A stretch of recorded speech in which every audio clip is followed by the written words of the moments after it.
dear students, welcome back to my YouTube channel Orno Biology Classroom. Students, last ক্লাসে আমরা genetics বলে যে চ্যাপ্টারটি শুরু করেছিলাম সেই চ্যাপ্টার মধ্যে আমরা পড়েছিলাম কোডন, আমরা বেসিক কনসেপ্টের উপর জেনেছিলাম এবং সেন্ট্রাল ডগমা সম্বন্ধে কিছু বিষয় জেনেছিলাম। কিন্তু এই অধ্যায়ে ডিএনএ বা জিনগত বস্তু এসব নিয়ে বেশ কিছু তোমাদের এক্সপেরিমেন্ট রয়েছে। অর্থাৎ আমরা বলতে পারি যে এই অধ্যায়ে তোমাদের প্রথম পর্যায়ে এটাই বলা হয়েছে যে আমাদের জিনগত বস্তু কি, আমাদের জিনগত বস্তু কি ডিএনএ, নাকি জিনগত বস্তু আরএনএ, নাকি জিনগত বস্তু প্রোটিন, নাকি অন্য কিছু। এখন বিজ্ঞানীগণের মধ্যে প্রথমে নানা রকম এই বিষয়টি নিয়ে সমস্যা তৈরি হচ্ছিল, কিন্তু পরবর্তীকালে বেশ কিছু বিজ্ঞানী বেশ কিছু পরীক্ষা করেছিলেন। সেই পরীক্ষার মাধ্যমে পরবর্তীকালে প্রমাণিত হয় যে আমাদের জিনগত বস্তু হলো ডিএনএ। সেরকমই একজন বিজ্ঞানী ছিলেন বিজ্ঞানী ফ্রেডরিক গ্রিফিথ। তিনি তার এক যুগান্তকারী পরীক্ষার সাহায্যে লক্ষ্য করেছিলেন যে ডিএনএ হলো আমাদের জিনগত বস্তু। আজ সেই টপিক নিয়ে আজকে আমরা আলোচনা করব। সেই টপিকের মূল ভিত্তি কি, কিসের ভিত্তিতে সেই টপিকটি প্রতিষ্ঠিত হয়েছে এবং তিনি কি করেছিলেন, সেই যাবতীয় বিষয় আজ আমরা এই ভিডিওতে আলোচনা করব। তাহলে চলো শুরু করা যাক। Let's start. তাহলে স্টুডেন্টস, এখন যে এক্সপেরিমেন্টটা সম্বন্ধে আমরা কথা বলবো তা হলো গ্রিফিথ এক্সপেরিমেন্ট। গ্রিফিথ ডিএনএ নিয়ে অনেক কিছু এক্সপেরিমেন্ট করেছিলেন। বলতে গেলে তিনি নিউমোনিয়া রোগ সম্বন্ধে এক্সপেরিমেন্ট করতে করতে এক ধরনের আবিষ্কারই করে ফেলেছিলেন। কি করেছিলেন না, 1928 সালে গ্রিফিথ যখন নিউমোনিয়া ভ্যাকসিনের ব্যাপারে আবিষ্কার চালাচ্ছিলেন তখন তিনি কি করেছিলেন, in 1928 Frederick Griffith a British medical officer. তবে গ্রিফিথ কে ছিলেন? ব্রিটিশ মেডিকেল অফিসার ছিলেন এবং তিনি working with pneumonia causing bacteria এবং তিনি নিউমোনিয়া রোগ সৃষ্টিকারী ব্যাকটেরিয়া নিয়ে বেশ কিছু পরীক্ষা নিরীক্ষা করছিলেন। সেই ব্যাকটেরিয়াকে আমরা ছোট কথায় বলতে পারি নিউমোকক্কাস। কি বলতে পারি? নিউমোকক্কাস, যেটা কিনা নিউমোনিয়া রোগ সৃষ্টিকারী ব্যাকটেরিয়া, যে ব্যাকটেরিয়া আমাদের দেহে সর্দি কাশি জ্বর সৃষ্টি করে। ঠিক আছে, এখন তিনি যে ব্যাকটেরিয়াটা ইউজ করলেন, নিউমোনিয়া রোগ সৃষ্টিকারী ব্যাকটেরিয়ার বিজ্ঞানসম্মত নাম হচ্ছে স্ট্রেপ্টোকক্কাস নিউমোনি। এই ব্যাকটেরিয়া তিনি ব্যবহার করছিলেন বা এই ব্যাকটেরিয়ার উপর তিনি পরীক্ষা নিরীক্ষা করছেন। তিনি যখন এই ব্যাকটেরিয়াকে পেট্রি ডিশের উপর গ্রো করলেন বা পেট্রি ডিশের উপর তিনি যখন এই ব্যাকটেরিয়াকে কালচার করলেন, দুটো জিনিস তিনি দেখতে পেলেন। কি দেখতে পেলেন? যে দু ধরনের ব্যাকটেরিয়ার কলোনি এসছে, অর্থাৎ পেট্রি ডিশের মধ্যে নিউমোনিয়া রোগ সৃষ্টিকারী দুটো ধরনের ব্যাকটেরিয়ার কলোনি উপস্থিত।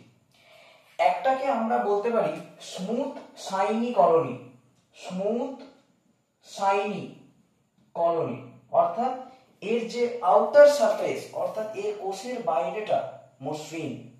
আরেকটা তিনি যেটা পেলেন, তিনি সেটা পেলেন রাফ, অর্থাৎ এর আউটার সারফেস কিন্তু রাফ বা খসখসে। তাহলে তিনি দু ধরনের কলোনি পেয়েছিলেন, একটা হলেন স্মুথ শাইনি আর একটা হলেন রাফ। ওকে, এই স্মুথ শাইনি কলোনিকে আমরা বলতে পারি এরা হলো S3 ব্যাকটেরিয়া, এদের নাম দেন S3। এবং যেটা হচ্ছে রাফ সেটাকে নাম দিলেন R2 bacteria. One is S3, another হচ্ছে R2। কিন্তু এই ব্যাকটেরিয়া দুটোর মধ্যে কার্যের দিক থেকে অনেক কিছু পার্থক্য বা গঠনের দিক থেকেও বেশ কিছু পার্থক্য দেখা যায়। কি পার্থক্য দেখা গেছিল না, যেটা smooth shiny S3 bacteria, S3 যে ব্যাকটেরিয়া সেটা প্যাথোজেনিক, অর্থাৎ সেটা ক্ষতিকর, সেটা ভিরুলেন্ট। কিন্তু যেটা R2 স্ট্রেন বা R2 ব্যাকটেরিয়ার প্রজাতি সেটা কিন্তু নন প্যাথোজেনিক, অর্থাৎ ততটা ক্ষতিকর নয় বা ক্ষতিকর নয়। তাহলে S3 যেটা স্মুথ সে কিন্তু ক্ষতিকর, তার মানে নিউমোনিয়া সৃষ্টি করে, আর R2 যেটা সে কিন্তু ক্ষতিকর নয়, তার মানে নিউমোনিয়া সৃষ্টি করে না। এখন কেন R2 বা S3 এর মধ্যে এরকম পার্থক্য, একজন করছে একজন করছে না, সেই পার্থক্য জানতে গেলে এদের স্ট্রাকচারাল গঠনটা আমাদেরকে দেখতে হবে, এদের বাহ্যিক গঠন আমাকে দেখতে হবে। যদি S3 ব্যাকটেরিয়াকে আমি দেখি, S3 ব্যাকটেরিয়াকে যদি আমি দেখি, স্মুথ S3 ব্যাকটেরিয়াকে যদি আমি দেখি, তাহলে এটা হচ্ছে ব্যাকটেরিয়াল সেল এবং এর বাইরে একটা এরকমই যে কালো কালারের আমি একটা ক্যাপসুল রেখেছি। ক্যাপসুল মানে কি? এটা একটা আউটার লেয়ার যেটা কিনা পলিস্যাকারাইড দ্বারা গঠিত, পলিস্যাকারাইড দ্বারা গঠিত, স্যাকারাইড দ্বারা গঠিত। কিন্তু যেটা R2 ব্যাকটেরিয়া সেটাতে ক্লিয়ারলি ভিজিবল যে সেখানে কোনো রকম কোনো ক্যাপসুল নেই, অর্থাৎ আউটার কোনো কিছু এনভেলাপ বা ক্যাপসুল জাতীয় কোনো পদার্থ কিন্তু নেই। তাহলে এই ক্যাপসুলের কাজ কি? আমরা জানি আমাদের শরীরে যখনই কোনো রোগ জীবাণু প্রবেশ করে আমাদের দেহের যে অনাক্রমণতা বা আমাদের দেহের যে ইমিউন সিস্টেম অ্যান্টিবডি তা ওই রোগ জীবাণুর বিরুদ্ধে কিন্তু যুদ্ধ করে বা রোগ জীবাণুকে মেরে ফেলতে চেষ্টা করে। কিন্তু যেহেতু S3 ব্যাকটেরিয়ার বাইরে এই ক্যাপসুল আবরণীটা রয়েছে, এই ক্যাপসুল আবরণী ওকে স্পেশাল একটা পাওয়ার দিচ্ছে যাতে অ্যান্টিবডি গুলো একে সহজে ডিস্ট্রয় না করতে পারে, অর্থাৎ এ যাতে সহজে না মারা যায়, অ্যান্টিবডি যাতে একে সহজে না মেরে ফেলতে পারে, তার জন্য এ একটা আলাদা ক্ষমতা অর্জন করছে। কিন্তু যখন R2 ব্যাকটেরিয়ার বাইরে সেরকম কোনো লেয়ার বা ক্যাপসুল নেই, তাহলে অ্যান্টিবডি গুলো খুব সহজেই R2 ব্যাকটেরিয়াকে আক্রমণ করছে এবং R2 ব্যাকটেরিয়াকে মেরে ফেলছে। তার ফলে R2 ব্যাকটেরিয়া কোনোভাবেই কোনো রোগ সৃষ্টি করতে পারছে না, রোগ সৃষ্টি করতে পারছে না। তাহলে একে আমি বলতে পারি নন ভিরুলেন্ট। ভিরুলেন্ট মানে ক্ষতিকারক, নন ভিরুলেন্ট মানে ক্ষতিকর নয়। ওকে, তাহলে এখানে আমি সেটাই আমি লিখেছি। S3 স্ট্রেন কেন প্যাথোজেনিক? স্যার S3 স্ট্রেনের প্যাথোজেনিক তার কারণ এটাই যে এর বাইরে ক্যাপসুল আবরণী আছে এবং ক্যাপসুল আবরণী থাকার জন্য কোনো অ্যান্টিবডি একে সহজে ডিস্ট্রয় করতে পারছে না। আর R2 স্ট্রেনটা কেন নন প্যাথোজেনিক, কেন রোগ সৃষ্টি করতে পারছে না? কারণ যখনই এ শরীরের মধ্যে ঢুকছে অ্যান্টিবডি গুলো একে মেরে ফেলছে এবং এই ব্যাকটেরিয়াটাই যদি মারা যায় তাহলে রোগ সৃষ্টি করবে কি? First point. তিনি এছাড়া এরপর আরেক ধরনের এক্সপেরিমেন্ট তিনি করলেন। তিনি তো দু ধরনের ব্যাকটেরিয়া লক্ষ্য করলেন, কিন্তু এরপরে তিনি আরেকটা এক্সপেরিমেন্ট করলেন। এই ব্যাকটেরিয়াগুলোকে বিভিন্ন কন্ডিশনে তিনি ইঁদুরের মধ্যে প্রবেশ করলেন।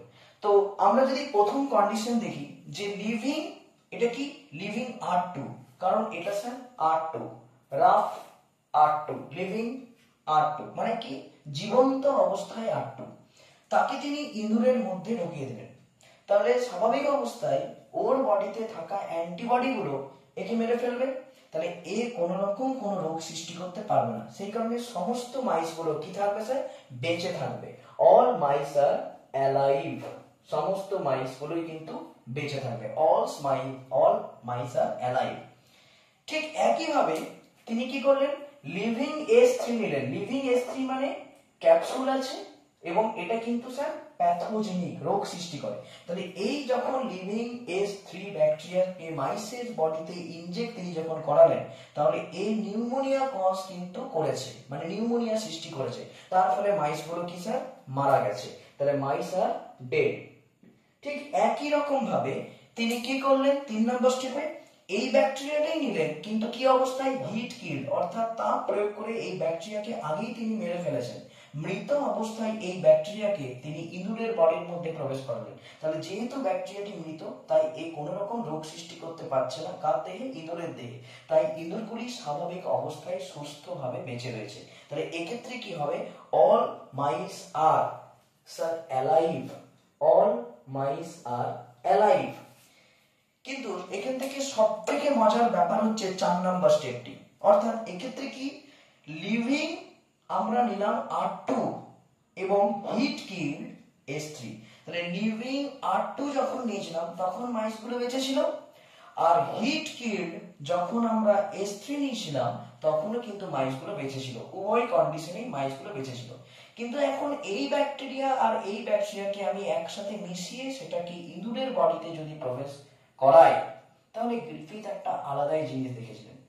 তিনি দেখলেন যে ইঁদুরগুলো বেঁচে থাকার কথা ছিল, কারণ এর ক্ষেত্রেও এটা অ্যালাইভ, এর ক্ষেত্রেও অ্যালাইভ, কিন্তু অল মাইস আর ডেড।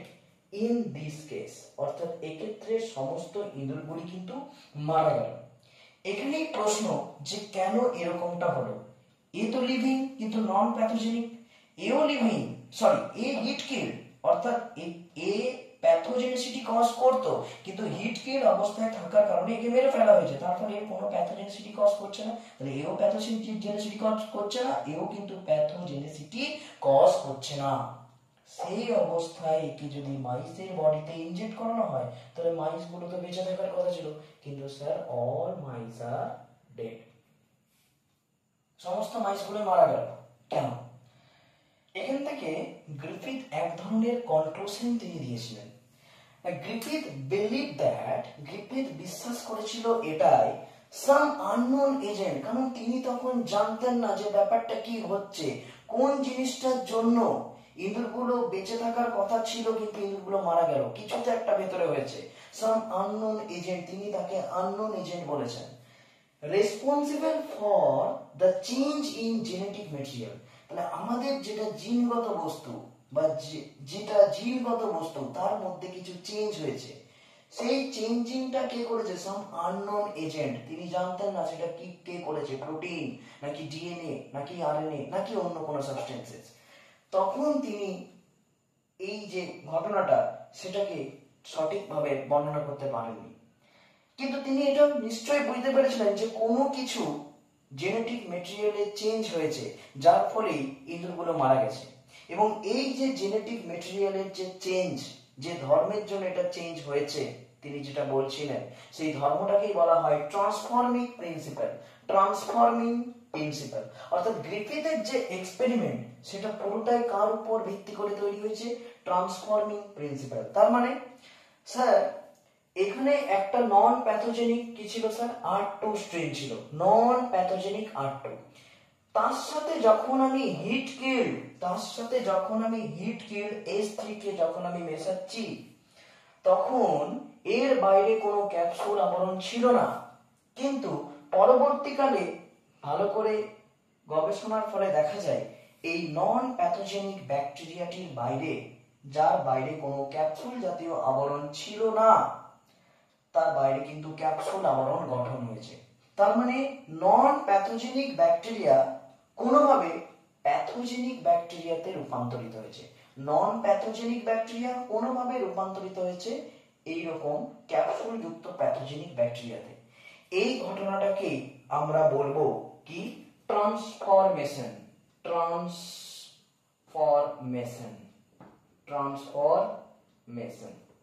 অর্থাৎ এটাই কি? ট্রান্সফরমেশন, বা এটার আরেকটা নাম বলা যায় রিকম্বিনেশন। রিকম্বিনেশন, কিন্তু কি রিকম্বিনেশন হয়েছে তিনি এটা কিন্তু বলতে পারেনি। এর সঠিক ব্যাখ্যা পরবর্তীকালে কয়েকজন বিজ্ঞানী দিয়েছিলেন, যা তোমরা পড়বে। তো তারা বলেছিলেন যে ডিএনএ বা যেটা জিনগত বস্তু, সেই জিনগত বস্তুই কিন্তু এই ক্যাপসুল আবরণীটা গঠন করে। তাহলে সেই ডিএনএ কোনোভাবে S3 থেকে R2 ব্যাকটেরিয়ার বডিতে এসেছে, S3 থেকে R2 ব্যাকটেরিয়ার বডিতে এসেছে। তাহলে সেই ডিএনএ যে কিনা ক্যাপসুল গঠন করতো, সেই ডিএনএটাই যদি S3 থেকে R2 ব্যাকটেরিয়ার বডিতে আসে, কোনোভাবে সে ওই ক্যাপসুল তৈরি করতে সক্ষম হয়েছে, তার ফলে সে কিন্তু ওই রকম প্যাথোজেনিসিটি কজ করছে।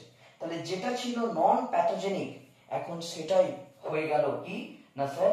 Pathogenic disease causing, pathogenic disease causing bacteria. তাহলে এইভাবে এই পরীক্ষা থেকে আমরা এটা বুঝতে পারছি যে গ্রিফিথ একটা এক্সপেরিমেন্ট করার চেষ্টা করেছিল, যার ফলে তিনি বুঝতে পেরেছিলেন যে জেনেটিক যে ট্রান্সফরমেশন বা জেনেটিক যে রিকম্বিনেশন, তার ফলেই সমস্ত ইঁদুরগুলো কিন্তু মারা গেছিল।